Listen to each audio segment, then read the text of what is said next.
Na wasalimu tena katika jina la Yesu Kristo. Karibu sana tunaposhiriki neno lake Bwana, na Mungu atatubariki sisi wote. Leo nataka kuzungumza kuhusu umuhimu wa kuwa na uwepo wa Bwana. Umuhimu wa kuwa na uwepo wa Bwana, kwa sababu kama kuna kitu ya maana sana ambayo tunahitaji kuitilia maanane ama mkazo, ni jinsi ya kutafuta presence ya Mungu. Hata Musa mwenyewe ukisoma katika Exodus chapter number 33, Exodus 33 verse 14 to 15, Musa anamwambia Mungu ya kwamba uwepo wako usipoenda pamoja na mimi, siwezi nikatoka hapa na siwezi nikapeleka hawa watu mahali penye unaniambia nikaweze kuwapeleka, because the presence of God is very much important in our life. Jina la Bwana ibarikiwe sana. Unajua presence ya Mungu ni kama uso wa Mungu. Ni kama uso wa Mungu. Presence ya Mungu ni kama neema fulani Mungu anaweka juu ya mtu, na hiyo neema inamwezesha kufika kule anaenda. Bwana Yesu asifiwe sana. It is like ni kama grace fulani Mungu anaiachilia. Ni kama roho fulani unapewa na Mungu. Bwana Yesu asifiwe sana. Ni kama roho fulani. Daudi anasema katika Zaburi pale 51 mstari wa 11 ya kwamba usinitenge mbali na uso wako, na Roho wako Mtakatifu asiniache. Kumaanisha kama kuna kitu wa Kristo tunahitaji kuangalia sana, ni jinsi ya kukaa na uwepo wa Mungu. Haleluya. Samueli wa kwanza 16 pale 14. Biblia inasema kwamba na Roho wa Mungu akamwacha Sauli, na roho mchafu akaanza kumsumbua Sauli. Ni presence ya Mungu ilikuwa imemwachilia.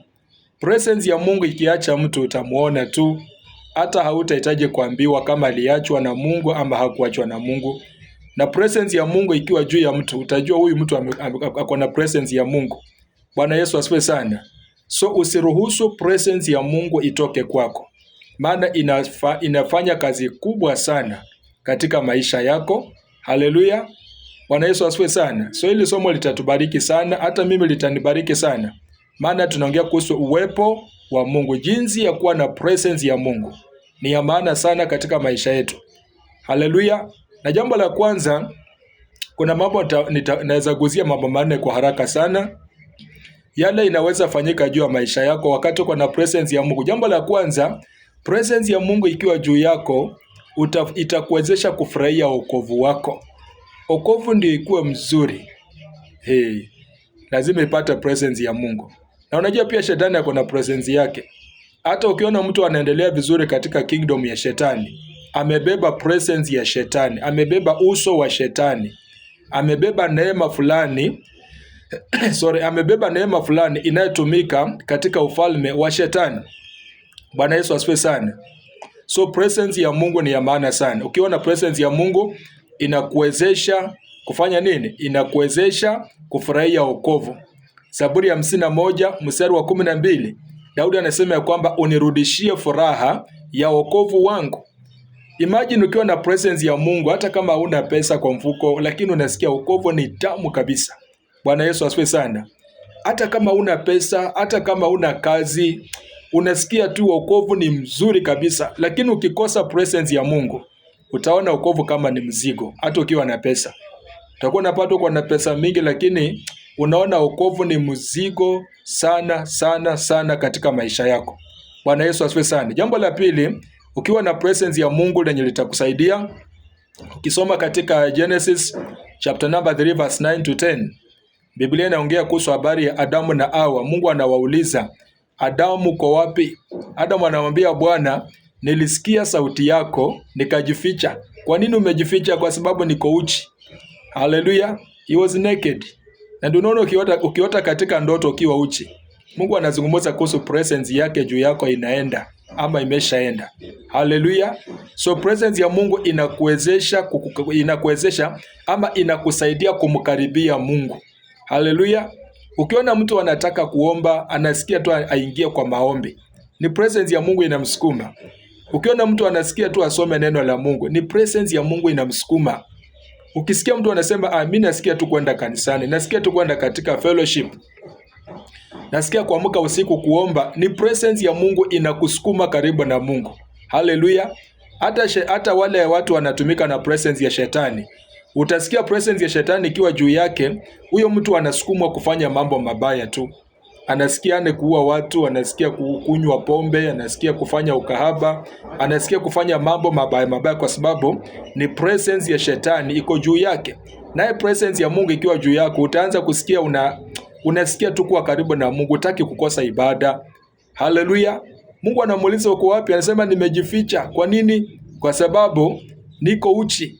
Na kwa nini alipatikana akiwa uchi? Kwa sababu alikula lile tunda Mungu alikuwa amemkataza. So kuna mambo fulani ukifanya yale yako kinyume na Mungu, yatachangia presence ya Mungu, itafanya nini? Itatoka juu yako. Na jambo la tatu lenye litakuwezesha pia kujua kama uko na presence ya Mungu, utaanza kuwa na burden kwa ajili ya kazi ya Mungu. Haleluya. Yaani ukisikia kanisa ijalipwa, unasikia Mungu nipatie pesa nilipe. Ukisikia kuna watoto wako mahali wanateseka, unasikia unapata hiyo mzigo, unataka kuwasaidia. Ukisikia watumishi wa Mungu wanalia, unataka kusimama na hata kuwaombea, hata kama utawapatia pesa, utasikia tuko na burden ya kuintercede kwa ajili yao. Lakini presence ya Mungu ikitoka kwako, utaona kazi ya Mungu kama ni bure. Hata ukiambia mambo na kanisa, unasema wacheni na hao mapasta hao wanaibia watu kila wakati. Ukiona mtu anazungumza kama hiyo, na maanisha huyo presence ya Mungu ilienda kabisa. Bwana Yesu asifiwe sana. So mimi nakuombea Mungu akujaze na presence yake.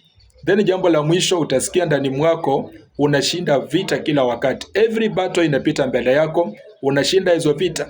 Iliyosema katika Roman chapter number 8 verse 31 ya kwamba Mungu akiwa upande wetu, that is the presence of God. That is the spirit of God. That is the grace of God. Mungu akiwa upande wetu, ni nani ambaye anaweza akasimama kinyume chetu? Hakuna mwanadamu yeyote. Bwana Yesu asifiwe sana. So presence ya Mungu ni mzuri sana. Hata Daudi ameshinda vita.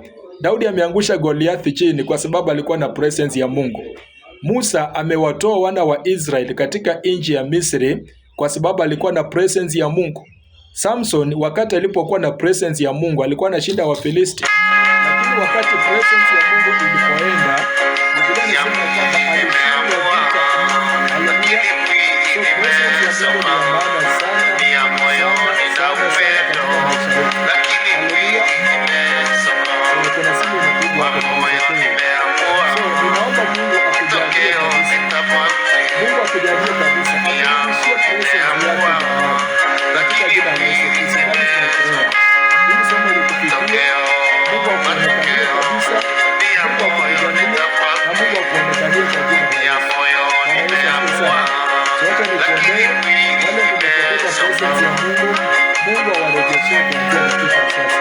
Baba, katika jina la Yesu Kristo, nimenyosha mikono yangu mbele ya hawa watoto wako. Yeyote Bwana atakutana na hili somo, amepoteza presence yako.